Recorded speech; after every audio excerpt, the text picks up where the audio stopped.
What's up, everybody? Welcome to the Psychedelic Light Show Review. I'm Steve Pavlovsky. I'm here with my co-host, Chris Zamartovich. And this is episode 10, and we have a special guest with us. We have, live from the West Coast, we got Steve Goldsmith of Liquid Light Productions. And he is one of the very early second generation of San Francisco light show artists, starting around 1990. So we're doing a really cool show. We've talked a lot in previous episodes about the first generation and all that, but now we have this whole rebirth coming about. And so we're very lucky to have him. And for the purposes of confusion, he's Liquid Steve West. I'm Liquid Steve East. Yes, indeed. Got a Fillmore West and a Fillmore East, and this Liquid Steve West and a Liquid Steve East. It's all balanced. Yeah, there's been One Chris Martich. There's been some arguments of who's Liquid Steve, and Right. Both. There's East and West now. We figured it out. No, yeah. Okay, let me start this show out here, guys. I'm going to be chomping away and telling you guys all kinds of stuff here. All right, so originally we started out with episode 2, and the theme of this show is sort of what goes around comes around, or history repeats itself. That's kind of going to happen here. And so originally there was the old Fillmore in San Francisco, and there was the Family Dog, which was the Avalon Ballroom. And so they closed down in the 60s. And then in episode 7 with John Brand, the last slides were the Jefferson Airplane played at the Fillmore with the Brotherhood of Light, and the Loma Prieta earthquake happened, and they shut down. And now we're right now in 1990. So it's 25 years later from that original show we did 10 shows ago. Okay.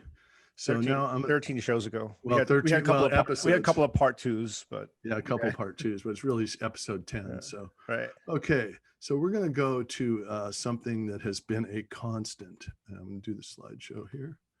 Here we go. Start. And okay, you guys see that? Yeah. Okay, so the one constant of the psychedelic revolution was the Grateful Dead, right, Steve? Why don't you tell us about them? You used to go see them quite a few times.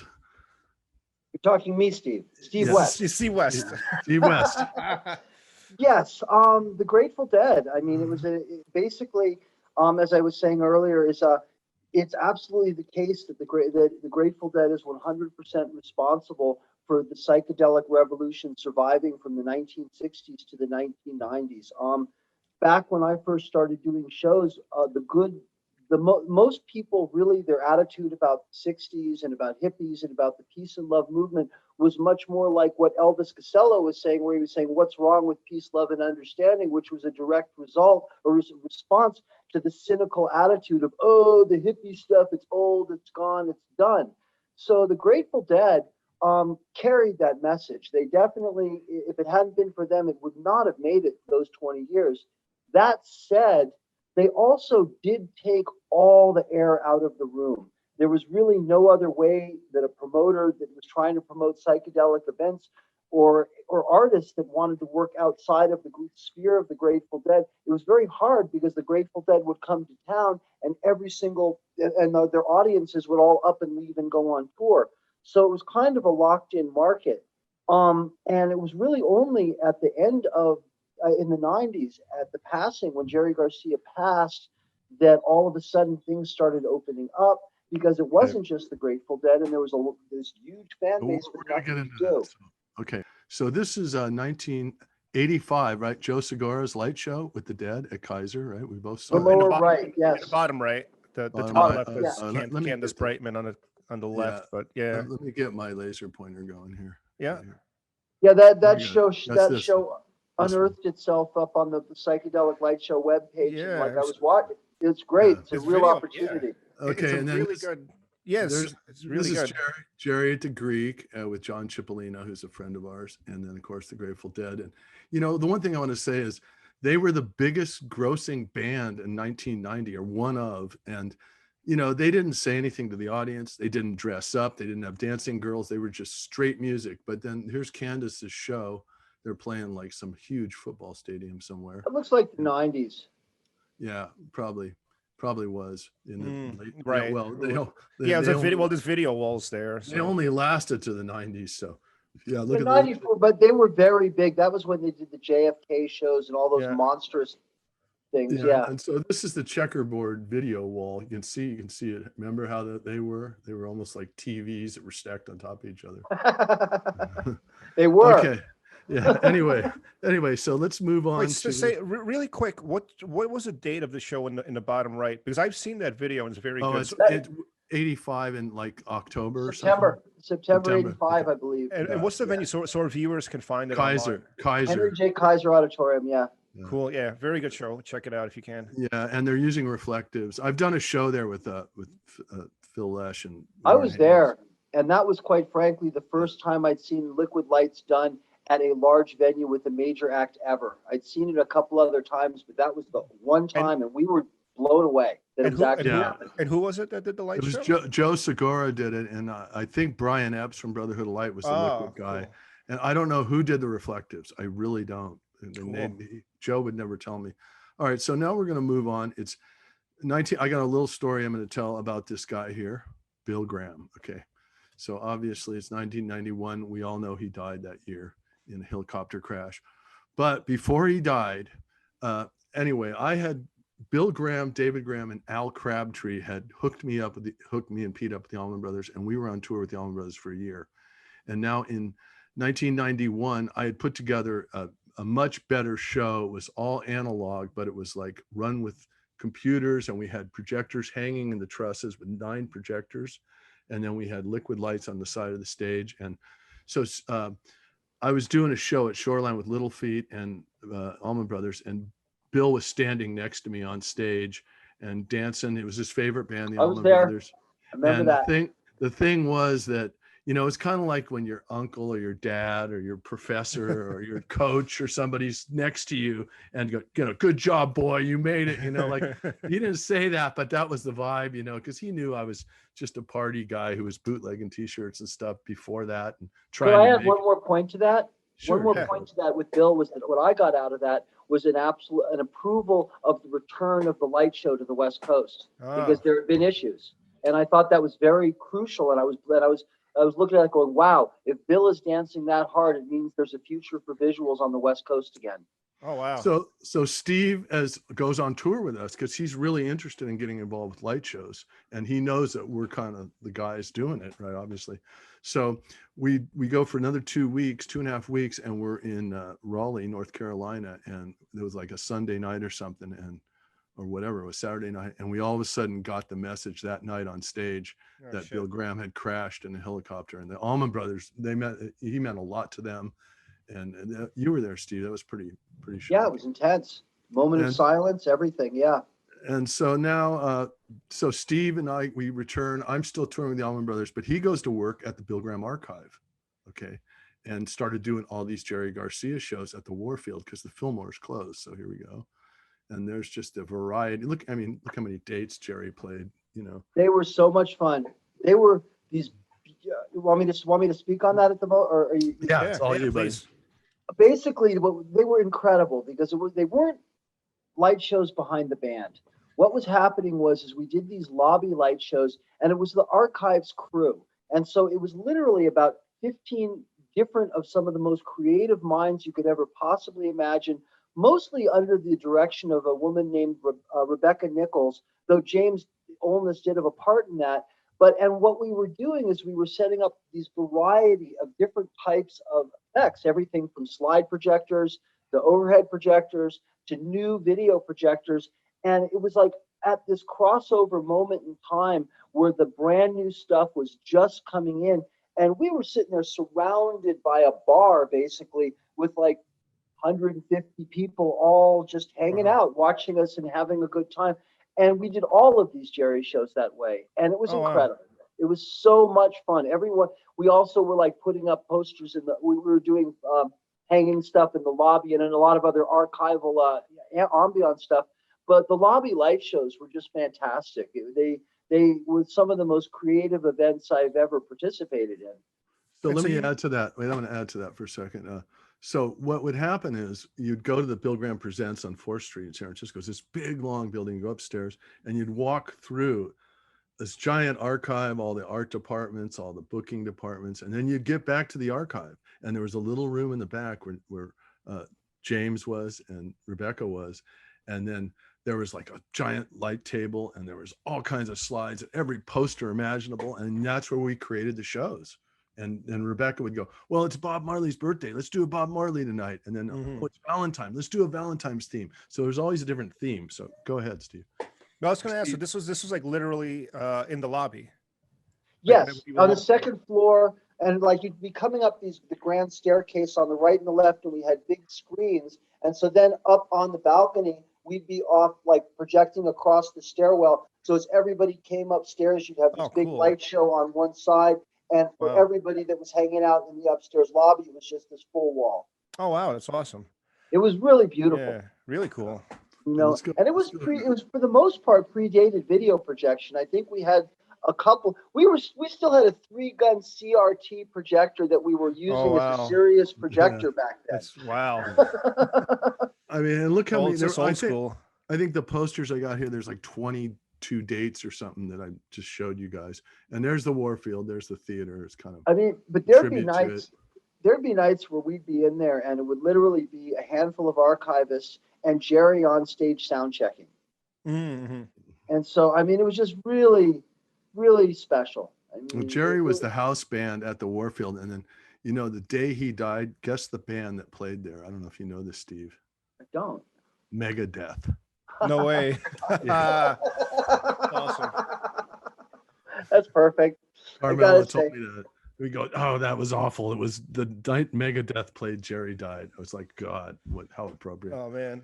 Okay, so now, all right, so then a couple of years later, you guys did these for like 3-4 years, and then they finally got the Fillmore to open again. So here we go. Yeah. The old Fillmore opens, and these are all shows that I think you and I did together. Some of them. Here's the Ken Kesey one. Yep, the Twister gig. I remember that. They pull up the all bus. Of those, actually. It was like an acid test. It was like crazy, you know. And I was running the film projectors for those guys. Again, that was the archives crew was part of that as well. Remember, we had the Big Bertha machine, and you were up in the balcony. So we had one of those long, like industrialized overhead projectors that had a hood that's like about 4 feet long. Probably designed to like blind the Nazis in World War II. But at any rate. So we had that, but then on the side you had a whole table of other overheads and projectors on the wall, and we had the whole arc with slide. But it was mostly slide projectors. There was really no video at that, I don't believe. You guys use wheels and all that in front of the projectors? I'm sorry? You guys use color wheels and animation wheels and all that in front of them? Or? Not. We kind of we were doing like dubs where we would do animation. They had all these incredible archive slides in the archives. Pretty much every image you could imagine from the 1960s was on a glass-mounted slide in there, and we had access to all of that. So it was like we would come in with like three banks of 3 slide projectors. So you hang it on the wall. You have 3 slide projectors, and then you can animate between the 3 of them. And each of those went on one of the 3 screens, and then. The main screen, I don't remember, but I would presume we had a long throw lens for those ones, something like that. Really cool. Okay, so let's go over these shows really quick, just to name them off. Okay, so we got the Twister with Ken Kesey, then we got the Starship, and that was with Bob Weir. One of them I remember with Bob Weir with Valentine's band, which was Henry Kaiser and Prairie Prince, which was better than Rat Dog as far as I was concerned. Now, I did this show with Crosby, Stills, Nash, and Rebecca had brought me in, and I was on liquids, and those guys walked in and they got on stage, and I started jamming with them, and they were just like playing, like, rocking out and watching the light show and just loving it. And the lighting guy came and gave me a list. Oh, I like that color. I like that one. And I did a show with them. It was fantastic. And then Country Joe, that was an archive show. This is the only time they ever got back together since the 60s. Wow. And then Abraxas was Santana with Neil Schon from Journey on guitar. I remember that one very. Yeah, we did 3 of those. Then the Allman Brothers were there. You were at that one. Then Greg played there like 6 times. And then this Gibson guitar benefit one was like, all these musicians showed up. Jerry Miller and Well, the Fillmore had been closed, and when it was opened, I mean, it was actually a really special place. We polished the chandelier; each single crystal got hand polished, and so bands were coming in there, and it really felt like it was special to be part of the reopening of that. I mean, truth was is that Bill Graham stood in the doorway and prevented the city inspector from putting a red tag on that building after the earthquake. They wanted to tear it down, and he personally stopped them from doing I it. didn't know that. Wow. Yeah, I mean, the People's Temple that was right next door, that got torn down. They wanted to take the Fillmore too. Whoa. Okay, so now, yeah, they put a post office there. Okay, so now what happens is in San Francisco, Fillmore's going. Okay, the Dead, when Bill died, they didn't want to play New Year's, so we did a show at this Maritime Hall with Zero and this band Mojo Hana with the sound crew from the Dead. They put it together, and Brotherhood of Light. And that was the first Maritime show. It was a New Year's in '92. And then they did a hookers ball, which was kind of like exotic. And then they did this Chet benefit. I don't know, were you at this Chet benefit that they did there? I wasn't there. Bill Ham, everybody was there, but all the bands were there, you know, from San Francisco. And I was in Detroit with the Allman Brothers, and Bert, for the only time he didn't ship me home the day after the show, he shipped me home the next day, and I missed this show. Okay, so anyway, then Boots Houston and Chet Helms decide to relaunch the Family Dog at Maritime Hall. So Maritime Hall. There's I Chet. think You see Chet there, and this is the first poster, and then this is the hall. It's an old Art Deco building. Yeah. Yes, and it's so sad because back when it was there, it was literally the tallest building around. You can see that in the lower left. Today, it's just shrouded by skyscrapers. Yeah, we saw pictures of this and what it looks like now. Yeah, I had no idea it was just this like Art Deco building. It's very cool. Yeah. Taylor's Union. I mean, the thing was made by the shipbuilders as a ship. It's got brass rails in it. It's got an electrical system like they would put in a boat. I mean, there's all kinds of, the downstairs looks like round porthole windows. I mean, the place is really cool. Malachite stairways. Wow. Yeah, it's got, and then Boots put this elevator in, which is like a construction elevator from Europe. And that's how we got the gear up. You can see that right there, Steve. Carnival ride. Yeah. A little story about Jerry Abrams and that elevator coming up, but here it goes. So now this is the interior of the building right here. So there's the auditorium, and that's where we did the light show up there. Remember, we had those curved walls. Yep. And then the whole thing was white ceiling. Like, it looks black here, but this is all white. You turn out the lights. It was, I mean, we're talking like giant walls on the side, giant ceiling. It's It was perfect for projecting. Yeah, it was Is incredible. that a CRT projector there in the middle? The three? No, that's just balcony? three port. That was the lighting system for the 1940s or 50s when they built it after World War II. That wow. would have petered out after 5 rows. I would have never made If it was a CRT. Yeah. No, actually, these 2 lights that are on stage, I pulled out of there and put them on stage. They were like 5K Fresnels. But anyway, so we built a stage. We extended the stage out. It was a tiny stage, and we put trusses in, and then we were just going to project all over the building. That was the whole concept, which we did. And so here's another shot. Where were you guys set up when you did this to project? On the balcony. On that balcony. Now here's the hiring hall down here. You see how it has that nautical theme? Yeah. Picture on the left. And this is Boots Houston, the guy who financed it and ran it. Fearless leader. And then this is Bobby Palermo, Boots, Schumann, and myself putting it. We're putting up the trussing. We're putting it all together. So and this is the very first show at the venue. The very first show will be in the next slide, and here it is. Greg Allman, Zero, which was our house band. They were kind of like a Grateful Dead, and then Iron Butterfly. So in the Gata de Vida. That's cool. And then, so I'm going to run through these posters real quick. We did Motorhead, and then I think you were doing liquids on this, Steve. When I hired you. I was at the first. See, these shows actually crossed over because it was like I was still at BGP while you were doing all that work. But then right after I left BGP, like literally the day Jerry passed away was my last day working there. And so it like must have all been right at that exact moment. But my first show was with the New Year's show. And then I didn't do Motorhead, but I did Fungo Mungo. And after Okay. that, Boots offered to Yeah. make me the house guy. Yeah. Well, what happened here? And is then that- the Mose Allison show, first show, that one on the right, top right, was the first time I ever saw my name on a real official poster. It was Right. the most amazing experience for me. I still have incredible gratitude for all of that. You know, it So just I was did so all three cool. of these. Okay, so I'm going to go through this real quick. So that's Steve's first show with Mose Allison. Okay, and then the Zero show was Walter with Fly By Light. And And then- Canned Heat as the musician. And Yeah, Canned Heat is another band. Zero and Canned Heat was the Yeah. bill. And then Etta James, a blues singer, and the show was Multimedia Meltdown. And then I did the James Brown, the Brotherhood of Light did James Brown. And then this show was Look See, which was a Reed Reed. show. it's Reed's Reed's show. show. And then Yeah. this show is Jerry Abrams' show. Oh, right wow. here. And that was when I Yes. first met Jerry Abrams. Oh, Right. wow. And so Yeah. these are And these he are was- all These Consummate.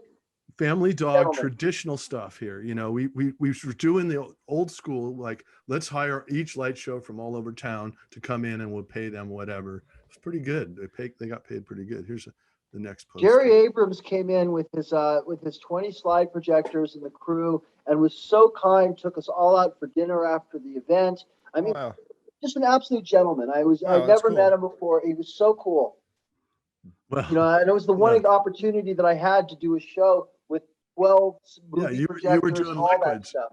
so Steve was always hired to do liquids because everybody else, there was so much walls to cover in this Yeah, building. yeah. Well, how many That- people would have been in the light show? Oh, it just Like, depends. I mean, was well- it like, what are we talking about, like 10, 12? Well, like Well- Jerry Abrams had movies on each side that went to these just two big screens on either side of the wall. And Yeah, they were Boots like, put in movie screens. He actually Yeah. put in. Oh, wow. They were like maybe 15 by 30 or 40-foot screens. no, on all the they're- sides? They're And you even know, bigger they than- never made any shot because they were on the sidewalls, so they never made a single photograph. You know, they just were like, nobody even remembers they were there. But yeah, Yeah, I was they going to were- ask you there if there's any photographs of this. But Well, we're gonna There's- have some there's sort a of. couple. There's a there's a couple. couple. All right, good. So okay, so let's see. So during this, Look See is on this one, right here. There's Reed Oh, yeah. again. I Yeah, wanna that's give him Reed's credit. show. Yeah, I wanna they give were him on our credit again. they were on our last episode. Yeah, right. And okay, so I'm going to tell one little Jerry Abrams story. I guess he took you guys out to dinner, but so finally, Jerry Abrams is a total gentleman, and he's always been an explosive guy, you know, a super complainer. So finally, we load him out. We get all his gear in that elevator, and so we're standing on the deck. It's this exterior deck, and the elevator's going down like this, and it's all grilled, you know, it's a construction elevator. And the last time I see his face and his hands, he just goes, "You blank, blank, blah, blah, blah," and just start every swear word in the book, double fingers, and he just disappeared.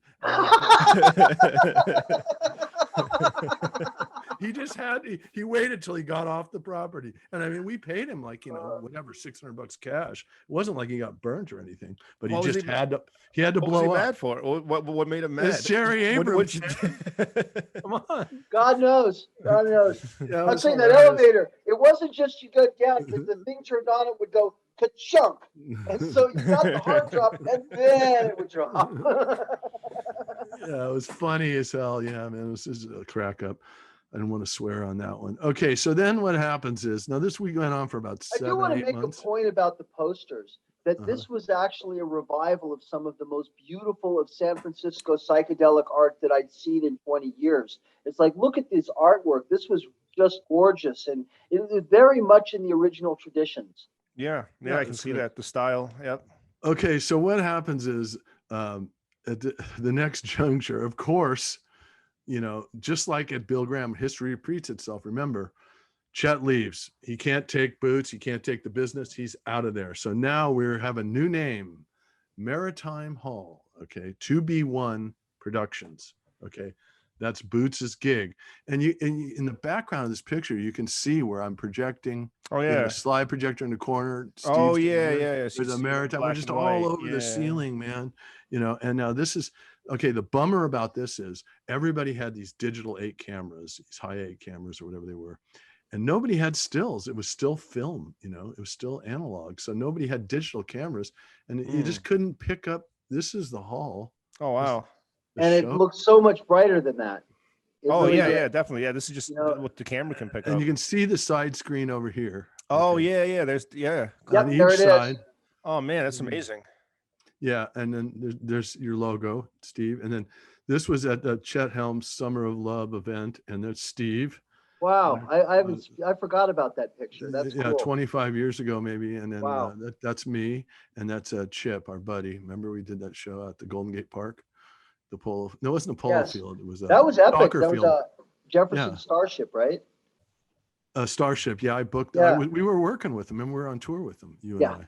And so yes. I hooked him up with Chet anyway, and the So Sons of Champlin. Yeah. so to clarify, Chet Helms was trying to restart. He rebranded as the Avalon, but then when he got out, it changed over to Maritime. Well, no, Family Dog. No, Family Family Dog. Dog Productions. Family Yeah. Dog Productions. Got it. And Okay. something you'll notice is from the time that it changed to 2B1, Boots was smart. You could not put on just hippie shows and survive in the market. And he started really running the place. And like for a while, he was having these Thursday night blues nights that were really not doing very well, but he kept having them to build people up. And he was like, any night that he could do a show, he did. And eventually, it really picked up. I mean, it took a bit, but it was definitely, it was a changer. They worked the place went from being a hippie venue to being kind of a world-class music venue of all different types of music. Cool. So yeah, what happened was Bill Graham wouldn't. Okay, these acts like reggae and like soul acts, they want cash. They were still like on the Chitlin circuit type attitude. So Bill Graham was like, "Screw you! You won't take my check, so I won't book you." So we got all those bands. Oh, That's what we cool. got, like James Brown and all these reggae bands. Now this is the one Hip shot hop of the too. light show. Yeah, Here you go, I was Steve. gonna ask about Check this hip-hop. out. Wait. Oh, cool. There we go. Yeah, So- you can so- see the screen on the left with that Yeah. bright 750 lumen projector. Oh, and that's the hood that you were talking about. Wow. Yeah. But those overheads there, those are well, actually not the one in the photograph with me, but the ones on the wall you're looking at are actually Duquesne 9,000 lumen overhead projectors. You can't even find those things anymore. Yeah. But at the time, those were just gorgeous bright and like 10 times brighter than a Bessler. It was a huge innovation for oil projection. It allowed oil projection to punch through stage lights. Yeah, and these would be the HMI, the metal halide bulbs, right? Yes. Yeah. Correct. Yeah. I have one too, and they are very, very hard to find. I got, yeah. Okay. Now on the left there, those just to give homage, those are old best. Right. One's an old Bessler, the other's an old Transpaque with a curved concave Yeah. mirror instead of a Fresnel. I noticed you Yeah. had Transpaque. Oh yeah, Okay, then so yes. here's tell us Steve. about You can see Steve up here. You see where he's Oh, at? that's We're in awesome. a balcony, and then we Yeah. had this huge front of house, so what I ended up doing was, since we couldn't afford these light shows, these independent light shows, we bought two of these projectors. We built this mount, and we hit each wall with video projectors. Mhm. And then they had a video crew that did videos of the bands with these shitty cameras. Like iMag. Well, but they were digital 8 cameras. They had 300-foot runs, and they went into a Vidionics in this Well, little. what was yeah. funny, Boots hooked them up. The video runs went to the remote control inside the box with the camera. So the remote control was up there in the balcony, right next to the camera, and then you hit these I guess ribbon strips down to the room and to this Oh. like Vidionics projector, and it was clever. It worked. Yeah. So then we would take the feed, and then I made all the I made a lot of tapes. We were using videotapes at this point, and now it's the late 90s. Which were right? actually which were a industry top of the line at that. And we had an MX50 mixer, a really good mixer, which had some Yeah. effects, and then we had their video feed plus these videotapes. Oh, all And right. so I would just give my rough tapes to the hall. Like I'd make, let's say I got pictures of Hawaii. I just make a tape with a bunch of jungles and waves and stuff and trees. And then we'd mix that onto a reggae show, and it looked like they're playing in Jamaica. Right. So we Mhm. just did, and but the thing was, Boots quit paying. He only paid Steve a certain amount of money to do. So Steve had to do 2 liquids and run these tapes. So it'd just be these tapes, Right. keyed in. It was like you did it every night for like how many nights? Well, that's why you see the two me there together. Originally, I had one projector on each side wall, and there were people working it. But at a certain point, I had to do the whole thing myself. So yes, Oh, I had the project. It was great because between that and the raves I did, that was how I learned my projection, was one hand on each, double fisted liquids every night for months and months and months. It's classic. Great. It was hard work. But I mean, to get back to the MX50, remember, that was the first really good commercial video mixer combined with some of the first video projectors. And we were really transitioning. When I came into the Maritime Hall, we had slide projectors. When we left, we were doing straight up video, and we were actually at DVDs by the time we left.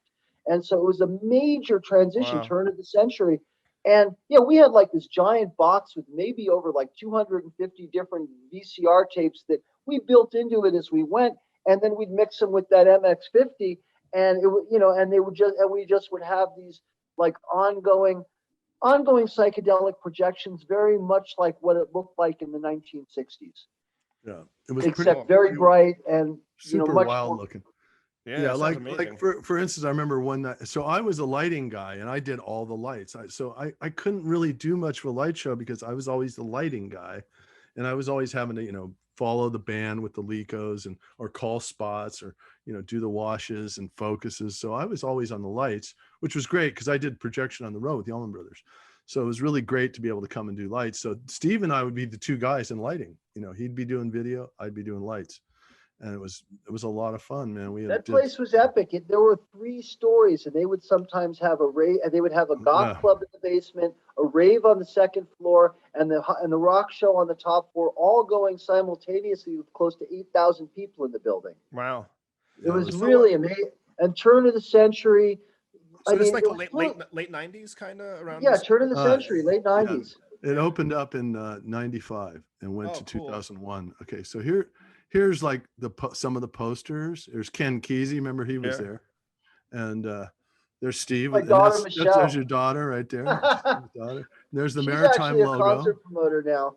Yeah. Oh, cool. And then here's the 4 nights with 4 nights with Phil Lesh, Bunny Whaler, Phil Lesh again, The Summer of Love, which I just like that poster. And then you can see the projection behind the soundboard. You can see the Maritime Hall slide. Yeah.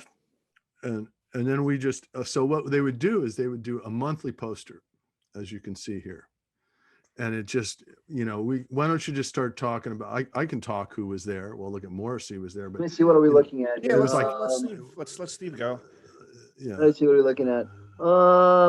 Yeah, well, we would have bands like Ika Mouse came through, and it's like that was a whole big thing, was that this reggae, nobody wanted to book reggae. Reggae had pretty much been, blacklisted in San Francisco, and Boots really welcomed reggae in, and it brought all of these incredible Jamaican artists to the United States, and especially to the West Coast, that had not been here, like Israel Vibrations, Ika Mouse, and Lee Scratch Perry. Perry.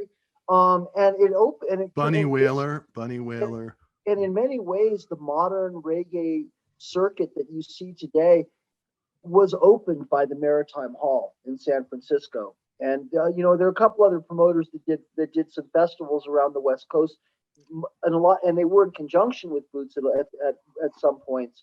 So it was a pretty significant thing. Okay, what are we gonna need? Well, we won't be able to read these, but you can just see how many shows we were doing. It was amazing. See, there's Buddy Whaler on that one. Okay, yeah, we also did. Okay, so we did reggae, then we did metal. Dio was there. Rammstein was there. I mean, Rammstein is one of the hugest bands in the world, man, and they were there twice. And I'm looking at it like you guys had Digital Underground. I was going to ask about the rap acts that you had. We had every rap act. We had Long Beach Dub All Stars, which was sublime after Bradley Noel passed away. He actually was supposed to play at the Maritime the night he died, but we had Long Beach Dub All Stars there back in the heyday of that band. But to go to rap, we had LL Cool J, KRS-One came through there. Oh, wow. NWA. Amazing show, total conscious hip hop. Nobody wanted to book hip hop. There was the whole stigma of the gangsters, and it's like some of the coolest kids showed up at those events, man. Never any violence. We had Redman, Gangstar. Oh wow, that's awesome. They were all there. Every band. That's really cool. Hip-hop.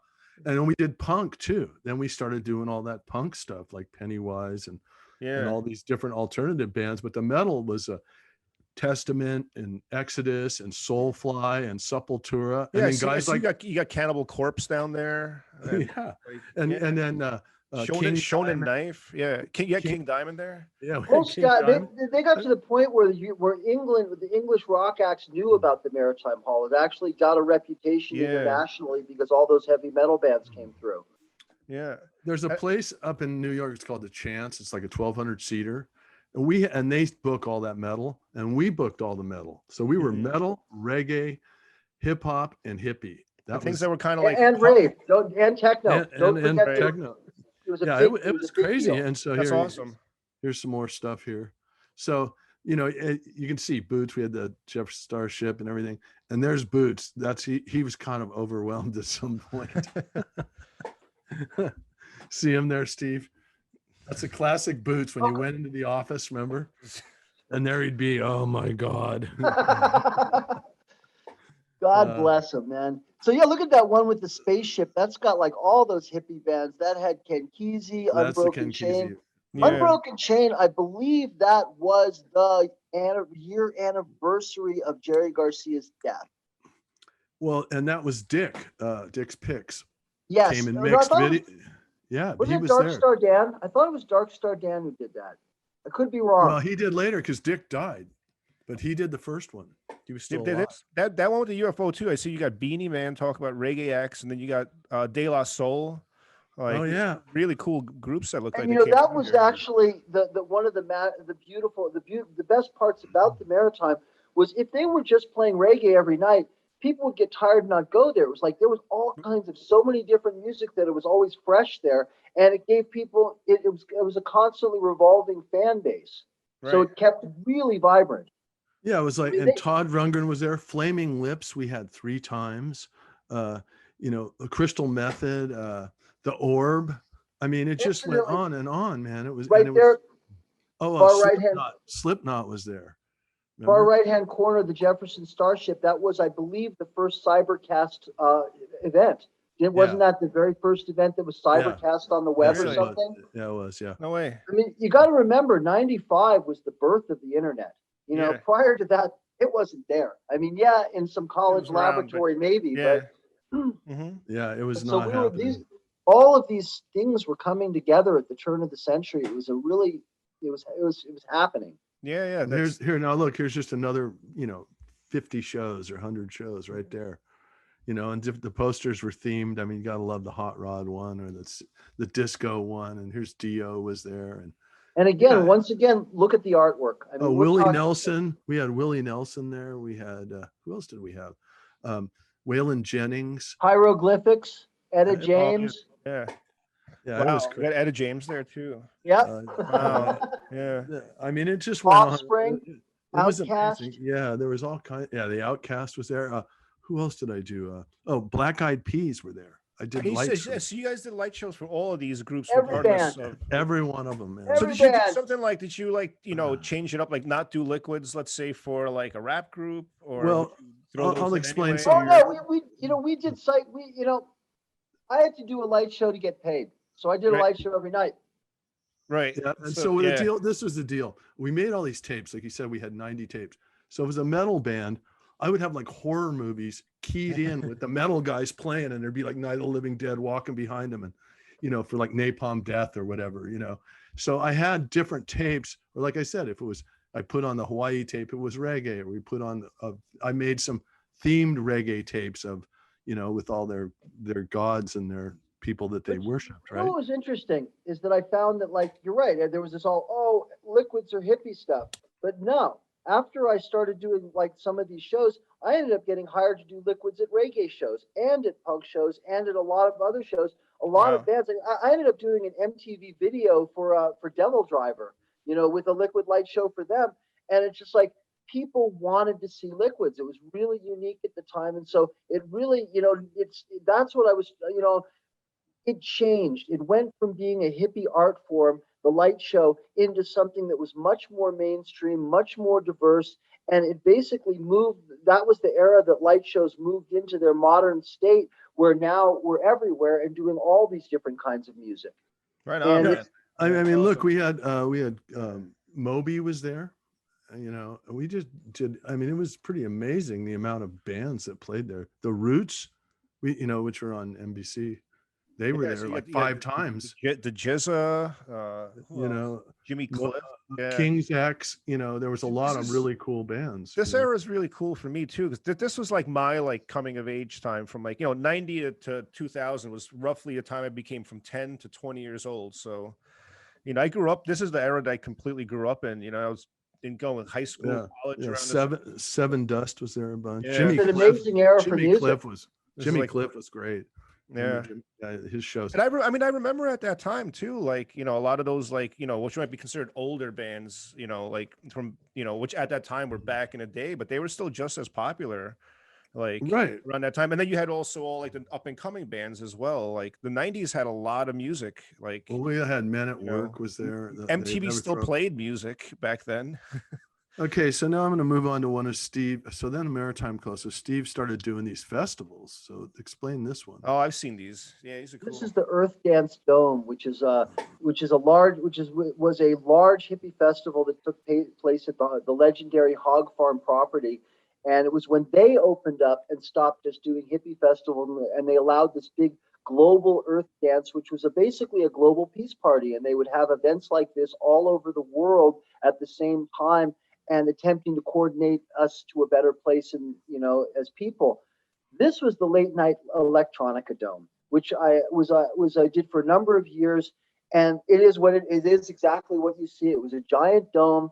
We had 5 video projectors, 3 overhead projectors in it, set the whole thing up in a circle, and it just went all night, every night for 3 nights in a row, and it was epic. It was absolutely epic. You guys were in a circle around the circumference, projecting across? No, I'd take the projectors and put them on stands on different places around the room, and then run wires back to a central tech table.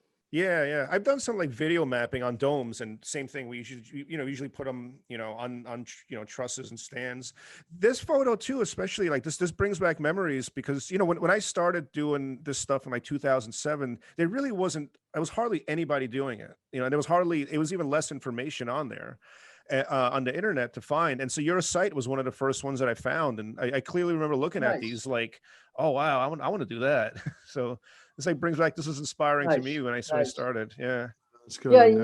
Basically this was predated video mapping technology by a long shot. Oh yeah. And I would basically take the projector, you put one up, and then you reverse the image on the next one, and then you reverse the image, and you kind of pile them around so they're kind of reversed, and they match together, and run through an MX50 or something like that.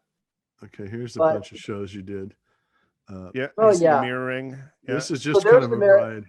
There's the Maritime Hall on the top right, and that's the Fillmore, or the Fillmore. The next slide down. Is Fillmore. Down there in the bottom center, that's the Independent in San Francisco. The one on the bottom right of these parties called Bardot a Go-Go, Bridget Bardot, and we'd go in and do these French disco dance parties where everybody was dressed in miniskirts drinking martinis, and we would just splash liquids all over them, and it was great. It was a wonderful time. I see you have a visual presenter there too as well in the left, right? Once I think that, like I was saying, once we hit 3,000 lumen projectors, all of a sudden overhead stopped really working. I mean, it just, the bottom line is a video projector that's more than 3,000 lumens is brighter than anything you can get with an overhead, and much more versatile. So I would say probably around 2000, around the turn of the century, was when presenters came in, and that was an amazing innovation. The presenter it also allowed us to become professional, because otherwise it was like we have to be in line with the screen, which means we have to be in the way of everything. And this allowed us to we could be in a separate room if we needed to be, which is what production companies and people want to see, is your ability to walk on eggshells and do pirouettes in order to get your light show up, and so it was a great advantage was when we went to presenters. Okay, so I'm going to say something here. This run right here is the Kennel Club. Yes. We talked about this in our last episode. Yeah. So now once again it comes around back with leftover salmon. That's leftover. So now salmon. it's called the Independent, or was the Justice League? Was the name of it? It was when I was there. I went there after the Maritime, and it was a brief period called the Justice League, and it was a real Wild West club. It was like everybody was having a great time. There were really not a lot of rules, and they had great acts like Lee Scratch Perry that came through, and it was just, it was a great place. It still is. That club is a nice club. It Yeah, always it's still has been. going today. Yeah. But by whatever name you want to call it, it's great. Yeah. Okay, so now this really comes around because I don't think our viewers are going to expect this one. Steve's doing a light show at the Avalon Ballroom. That's actually the very first show that Steve Shirley, Morning Spring Rain, did there. It was the opening night, and you can tell because there isn't even a stage. They're playing on the carpet on the floor. There's no lights. It's just the building. Wow. And there's Steve up in the balcony where his light show is with his. And you were like, it looks like you were projecting from the side. Like, I guess you couldn't get a straight on shot. Yeah. They had a bunch of side balcony, but you can't see it here. But to the right of that image, that whole wall was clear and white at that point. Yeah. Yeah. So it was that whole wall was projected, and I had a fire burned up everything, and I have not a record of that. This is it. But I think it's just so cool. It's like lasted a year or so there. 2 years. 2 years. And it was actually significant because it happened right during the beginning of, during 9/11 was when this went down. And literally the day of the largest anti-war protest in world history in 2002, there was Michael Fronte playing at the Avalon Ballroom and doing yoga on the floor with like a couple hundred people before the show, while there were helicopters and riots going on outside against the war. The backdrop of the turn of the century was, you got to remember that it was some very intense times what we were going through, and and everything in San Francisco reflected that. Yeah. Okay, so yeah, the other thing was during Maritime, I remember Bob Brailoff brought in Art Chaos, the program, but it was a big giant computer, desktop thing, and they hooked up a keyboard and they ran the shitty video feed that we had, which was kind of brownish because it was those high 8 cameras or digital 8 cameras, and so.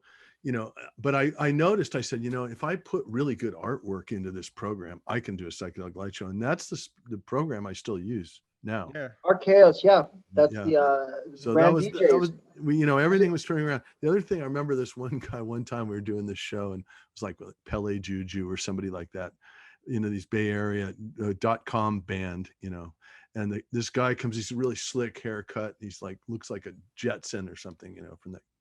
And he goes, I'm the digital option, like that was, like he came into us light show guys and goes, I'm the digital option here, like, I was like, oh my God, we're going to change here.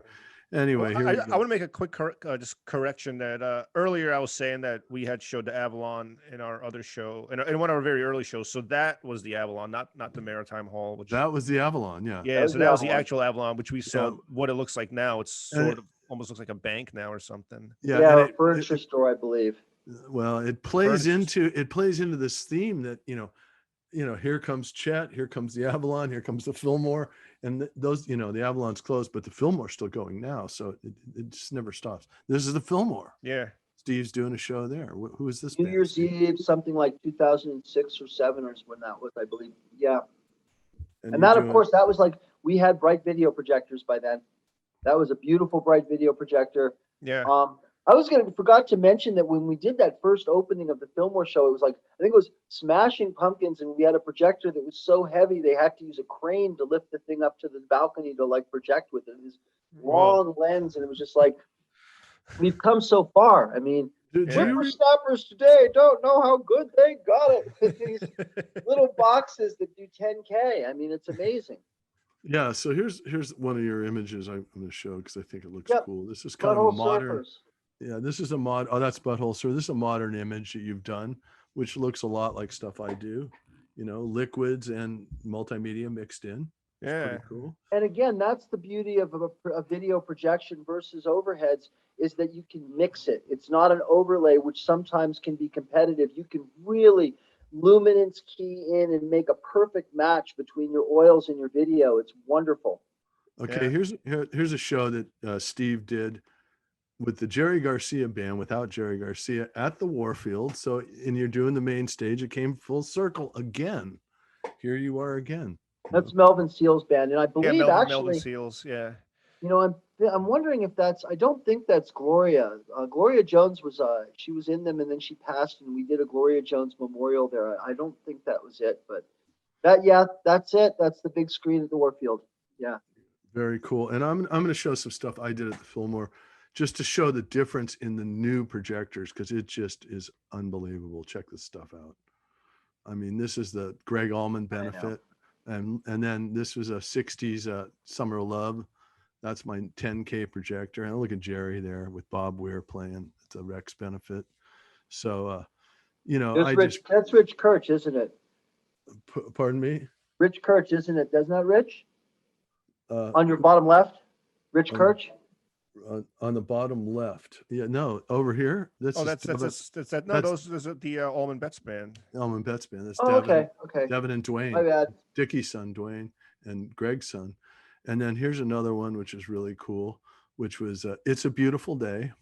And then Bob Weir with, I think they were with Railroad Earth was the band. Oh, cool. And is this the one that you did at the Fillmore like a couple of years ago? I've done a few of them. Right. A bunch of different shows. This is three different shows. Yeah. This was the first Rex benefit, the second Rex benefit. This was the 60s benefit with It's a Beautiful Day and Quicksilver. And this was the American Beauty benefit. And then this was the Devin Allman with when Greg, the year Greg died. That's just beautiful top left. That looks like wings. That's just beautiful on them. I had the white bird going like this because I was using the Art Chaos melting program. There was a still I just animated. And of course, I'm going to say we love the Bay Area, even though it's kind of, we're over it, but we love that place. It's pretty sad. It's pretty scary right now. I work in the city, and it's a ghost town at the moment. And I don't know how it's going to come back from this. It's going to be a long struggle. New York's the same thing. It's, I mean, there's more people out now recently, but it's, I mean, all the old office buildings are. The economics in California are really troubling right now. I mean, before this whole COVID thing happened, it was already way too many people homeless, way too much struggling, and it's going to be. I am hopeful for a renaissance. I believe that everybody wants to see music. Everybody wants to go out. There's a lot of young people that have had no opportunity to be creative. We're going to see some fun times coming up. Things open. Yeah. So the Maritime was right here. It's right next to the bridge. That's where it was located. And this is before they put in the Salesforce Tower and all that stuff. This is what it looked like back in the day. Why don't we go back to the three of us? Yeah, let's go. How we doing on time? We're at 50 minutes. Oh, cool. Yeah. Right on, man. That was cool. So Nice. that's really like a bunch of history, especially the maritime stuff that I wasn't really aware of or isn't really written about anywhere, or very underreported, but very historic time for the development of psychedelic light shows, or just not even a development, just a continuation, but the development of where we are here today, I do believe that, again, we didn't really touch on it too much. I don't know if you had, is that, there was a real dark ages for a minute. It's like in the 80s, there was not a lot of light shows at all. And the 90s was this incredible rebirth. And it's like, it's really very big now. I mean, like I go to the Facebook page, there's artists all over the world doing this. Beautiful. It's all kinds of stuff. Yeah. I mean, just the glass and dyes alone that I sell, like I'm able to map it. I've hit all continents except Antarctica at this point.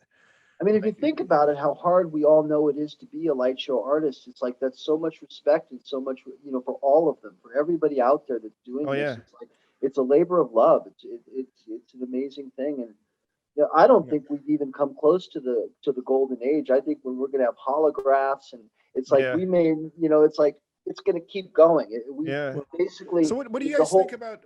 What do you guys think about bringing in like the importance of, because we, especially because of logistics and all that stuff. So it took a turn for digital, using digital tools, which definitely make life a lot easier.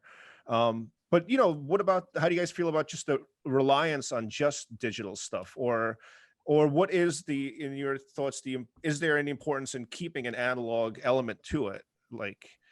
The problem that I find is that is that our eyes have been trained to this bright, sharp image. And when you go look at something that's like from the 80s or the 70s or the 60s, it looks dim.